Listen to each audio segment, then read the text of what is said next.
Introduction Part 1. What you must know about writing project. Write up. Prepared by. Must be. KCSE Computer Studies Project. Guidelines of writing a project. You have only a limited time in which to carry out the project, and therefore, you should plan to use the available time effectively. The project is intended to provide you with training and experience in both the standards required for an academic piece of work, and in carrying out work that requires an element of original thinking. This does not mean that the work carried out must result from an original contribution to the fields of information systems. Rather, you are expected to produce work that is of your own design and making, and not to simply copy the work of others. There is no exact length requirement for the report. Most people write too much. The workload is expected to be the equivalent of about 7 months. The length of the report is not proportional to the amount of work you have done. It is related to what you want to say. The format of the report is very important. You need to remember that this is an academic piece of work.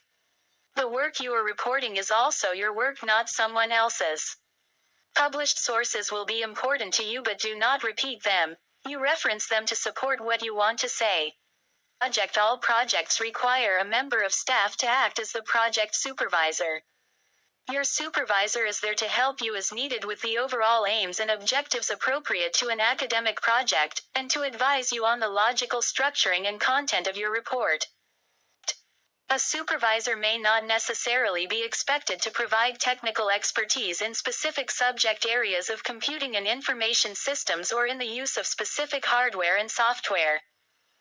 It is the student's responsibility, and indeed often part of the project itself, to make certain that they will be able to learn new concepts and technologies required in carrying out their project, and to comment critically on this aspect in the project report.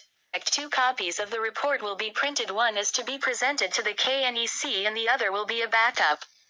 The report must have a front and back cover and be properly bound. All reports must be typed or word processed. Good presentation standards include sound English grammar, punctuation and spelling. Many people benefit by keeping a portfolio diary. When the writing up is being done, it can be difficult to recall everything that you want to remember otherwise. If you have an idea late in the day, the necessary evidence and support can often be found in your portfolio. Students do fail the project. In some cases it is inexcusable. Work is either unoriginal or plagiarized or even absent. Often there are many words but no content. In others it is often a failure of presentation. The work that has evidently been done has not been properly reported. English may be poor. Treat the project seriously and remember it is your work alone that is being presented and assessed. Many projects are far too long and lack purpose. The issue is the quality and presentation of your work. You are not being asked to write textbook but to conduct a piece of original work for an informed readership. Prepared by. Must be. The end. Stay tuned for part 3.